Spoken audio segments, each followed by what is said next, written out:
Kaugnay naman sa pagtalakay ng Senado sa mga hakbang ng gobyerno kaugnay sa epekto ng mataas na presyo ng mga produktong petrolyo, kausapin natin ang chairperson ng Proactive Response and Oversight for Timely and Effective Crisis Strategy o PROTECT Committee na si Senator Sherwin Gatchalian. Magandang umaga at welcome po sa Balitang Hali. Magandang tanghali, Rafi. Magandang tanghali sa ating mga tagapakinig. Opo, sa inyo pong assessment, kumusta so far yung pagtugon ng gobyerno sa epekto ng giyera sa Middle East at sa presyo ng produktong petrolyo? Binibigyan natin ng pahalaga yung kanilang initial na mga reaction at initial na mga ginagawa. Pero ang pinaka-problema natin, Rafi, ay supply. At base sa mga pagdinig natin, pagdating sa gasolina, 54 days na lang ang natitira. Pagdating naman sa diesel, 46 days.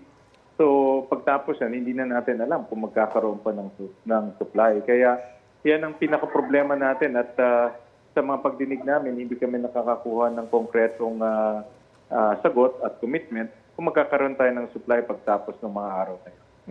Ramdam niyo po ba yung urgency ng mga government agency na nag-aasikaso nitong krisis na ito? Kulang. Dahil sabi nga namin, ang mga oil companies, ang sabi dapat government to government ng negotiation. Kumbaga, sumuko na sila, bumili sa commercial transaction. Pero nung tinanong namin ng government to government, dumadaan pa sa embassy, dumadaan pa sa normal channels. Hindi naman normal ang sitwasyon ngayon eh. Dapat talagang high-level negotiations ang dapat gawin. Kaya para sa akin, ako ay nakukulangan sa mga hakbang na ginagawa ng mga ahensya. So yung sapat na po ba yung umiiral na national energy emergency at dapat mang madaliin na yung implementasyon ng suspension sa excise tax sa langis at dapat na rin bang tingnan na rin yung VAT at oil deregulation law? Magandang hakbang na yan. I think itong uplift committee na binuo ng ating Pangulo ay malaking hakbang yan. Dahil ngayon magkakaroon na ng isang national contingency plan. Kasi yun na yung kulang eh, Rafi. Tinanong namin kung meron tayong contingency plan dahil obviously tumatagal na itong singgalot sa Middle East. Pero hanggang ngayon wala pang national contingency plan. Nakita rin natin na maraming mga hakbang ng gobyerno na hindi coordinated sa isa't isa. Kaya kailangan talaga itong uplift committee ay mabuo na. Sabi po ng Pangulo, sapat hanggang June 30 yung supply ng crude oil sa bansa. Reaction niyo po riyan? May dumadating, no? Nakita ko may mga dumadating na supply galing Russia na ito ay bagong supplier natin. Kaya magandang balita yan na at least humahaba na from 60 days to pag-June until 90 days. So sana tuloy-tuloy na ito para hindi tayo magkaroon ng aberya pagdating ng 90 days. Bukod po sa pamimigay ng ayuda, ano sa palagay nyo yung dapat pa maging hakbang ng pamahalaan sakaling tumagal pa itong mataas na presyo ng produktong petrolyo? Bantayan natin ang inflation, Rafi. Sa ngayon, base sa mga reports ng Department of Agriculture, hindi pa nagkakaroon ng spillover sa mga agricultural products. Pero hindi rin yan tatagal. Alam naman natin na pag tumaas ang gasolina, nakalat talaga yan sa ibang mga produkto. Kaya dapat bantayan maigi yan. Dahil ang mga kababayan natin, bago pa naman yung gera, maraming hirap na. Kaya kung tumaas ang presyo ng mga bilihin, magiging pangpahirap talaga.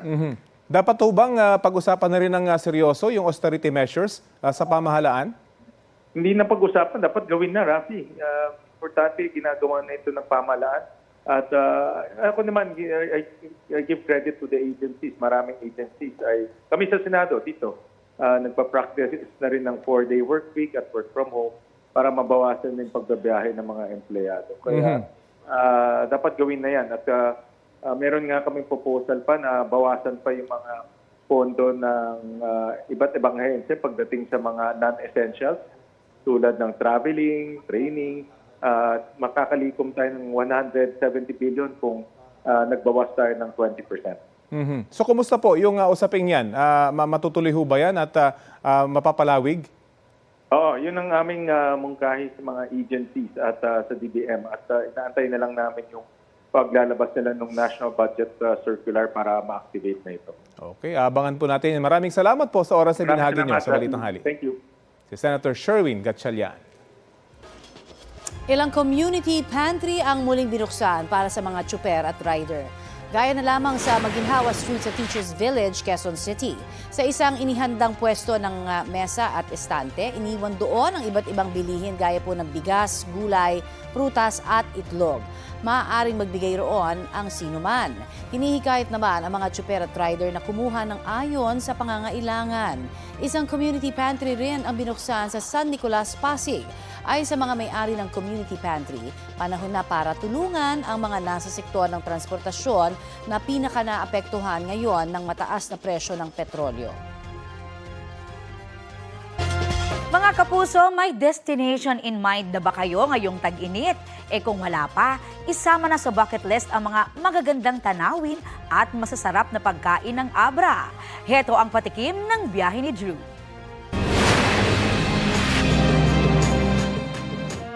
Ano kaya ang kailangan para masabing kabigha-bighani ang isang destinasyon?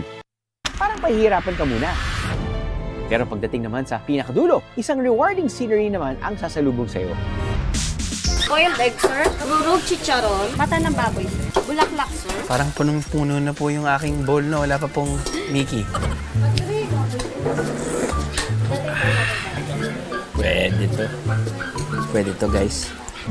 Sa sobrang ganda raw ng tanawin dito, may parte ng bundok na hindi pinalalampas ng mga biyahero para sa isang pangmalakasang picture sa tabi ng bangin. 1, 2, 3, pak. O, di ba ang ganda? Sa 500 pesos, ano-ano kaya ang mabibili ko? Masusubok ang budgeting skills ko rito ah. Sunay, magkano po? 280 sir. 280. Dito, tapos dito 300. Well, sige po. Isa lang po. Nay, magkano po ito?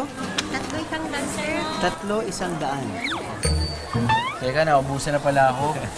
Utang muna ang 50 na Bakit ba kasi hindi ako tumawad? Ang ipinagmamalaki nilang lechon, bukod sa malutong, malasa, may secret ingredient pa na isang uri ng cactus.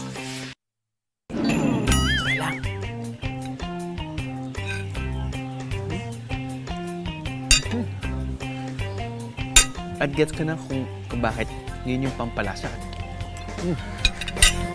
Sarap.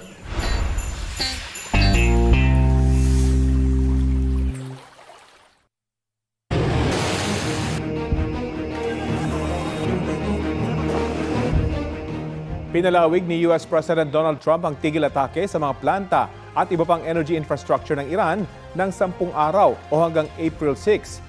Ito'y para raw himuki ng Iran na buksan ang Strait of Hormuz na pangunahing daanan ng mga barkong may kargang langis at gas mula sa Middle East. Gayun din ang pagpapasara ng nuclear facilities ng Iran. Ayon kay US President Donald Trump, desperado ang Iran na makipagnegosasyon dahil nagtamo itong ng anyay matitinding pagkawasak mula sa atake ng Amerika at Israel. Been obliterated. Who wouldn't negotiate? They are begging to make a deal. We'll see if we can make the right deal. And if they make the right deal, then the strait will open up. Hormuz Strait will open up. Mula nung pumutok ang gulo sa pagitan ng Iran at ng nagsanib puwersang Israel at Amerika, kabilang sa mga laging nababanggit ang Strait of Hormuz sa Middle East. Isa po itong makipot na bahagi ng tubig na nagdudugtong sa Persian Gulf at Gulf of Oman. Nasa paligid nito ang mga bansang Iran, United Arab Emirates at Oman. Mahalagang Strait of Hormuz pagdating sa pagbiyahe ng krudo sa buong mundo. Batay sa datos ng Energy Information Administration ng Amerika, nasa 20 milyong bariles ng krudo ang idinadaan kada araw sa Strait of Hormuz noong 2024. Katumbas yan ng 20% ng kinukonsumong petrolyo sa buong mundo. Dahil sa giyera ngayon sa Middle East, bumaba ang bilang ng mga bumabiyaheng barko sa Strait of Hormuz. Mula February 1 hanggang 27, tinatayang 129 na barko lang ang dumaraan doon araw-araw ayon sa United Nations Trade and Development.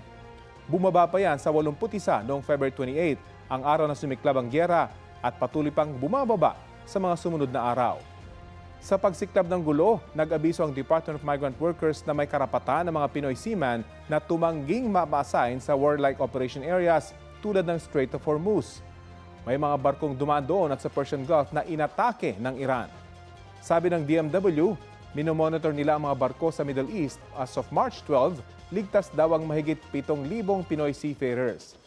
Ngayong limitado ang pagdaan doon dahil sa gera, Paano ba ito nakaapekto sa Pilipinas? Base sa datos ng Department of Energy, karamihan ng mga produktong petrolyo sa Pilipinas tulad ng gasolina at diesel, ini-import mula sa mga kalapit na bansa sa Asia.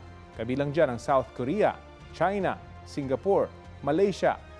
Ang petrolyong ini-import mula sa mga nasabing bansa ay nirefine mula sa krudong nakuha sa Middle East at idinaan sa Strait of Hormuz. Bukod sa mga bansang yan, nag-import din ng Pilipinas ng petrolyo mula mismo sa Middle East. Mahigit 4% ito ng supply ng imported petroleum ng Pilipinas noong 2024. Bukod sa krudo o petrolyo, idinadaan din sa Strait of Hormuz ang iba pang produkto tulad ng mga chemical, container at dry bulk kabilang ang bigas ayon sa UN Trade and Development. Kasunod ng limitadong operasyon sa Strait of Hormuz, nagsimula na ring magmahal ang presyo ng krudo at natural gas sa pandaigdigang merkado.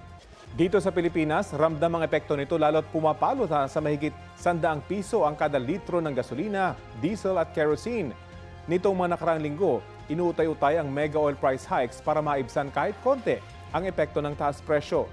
Sa kabila niyan, patuloy ang panawagan ng mga motorista, partikular na mga tsuper, na gumawa na ng hakbang ang gobyerno na pipreno sa sunod-sunod na pagtaas ng presyo ng mga produktong petrolyo. Pinag-aalis ng Meralco ang mga kableng nakakabit sa kanilang pose sa Antipolo Rizal nang wala nilang pahintulot. May payo rin ang Meralco sa paggamit ng kuryente ngayong tag-init. May ulat on the spot si Bernadette Reyes. Bernadette?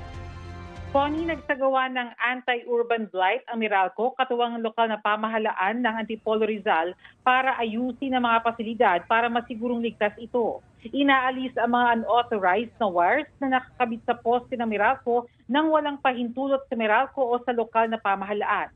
Marami raw dito ay mga abandonadong wires na. Delikado raw ito dahil kapag bumigat ng bumigat, nakokompromiso ang kanilang mga poste. Samantala, ayon sa Meralco, kapag panahon ng tag-init, tumataas ang konsumo sa kuryente. Sinabayan pa ito ng patuloy na kaguluhan sa Middle East. May sapat naman daw na supply ng kuryente pero may epekto ito sa singil ayon kay Jose Dalriaga, tagapagsalita ng Meralco. Maging energy efficient daw dapat ang mga household. May tulong din daw ang mga pagpapaikli ng oras sa mga mall hours. Makatutulong daw ito dahil bawas na ang oras ng paggamit ng kuryente. Samantala, sa temporary suspension ng WESM, ayon sa Meralco, pag-aaralan pa nila ang mga parameters. Kailangan daw muna nila itong unawain at paano ito makaka-impact sa Meralco. Connie? Maraming salamat, Bernadette Reyes.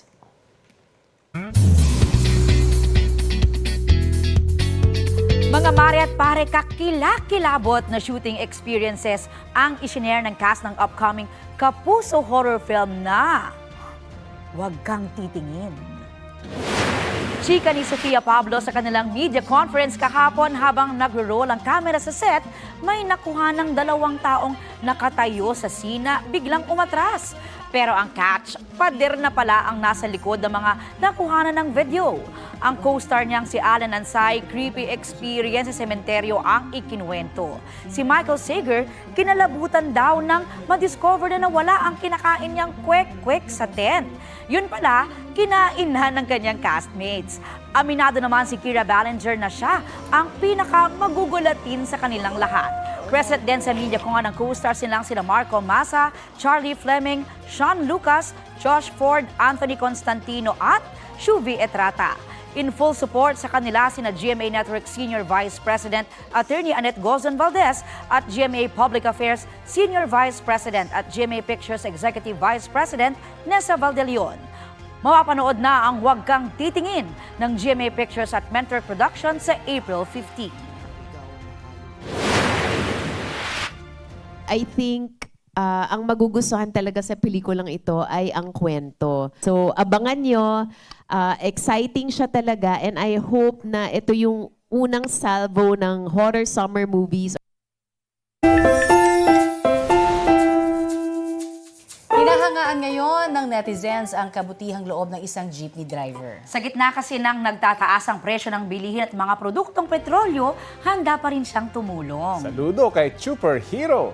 Kwento ni News Trooper May Albert Flores sumakay sa e-jeep ni Manong Super, ang anak niyang si Alia, na papasok noon sa eskwelahan. Nang magbabayad na ng pamasahe doon niya, nalaman na naiwan pala niya sa bahay ang wallet. Bababa na sana sa Egypt si Aliyah pero pinigilan siya ng driver. Nalaman ni Manong ang problema ni Aliyah at hindi na siya siningil.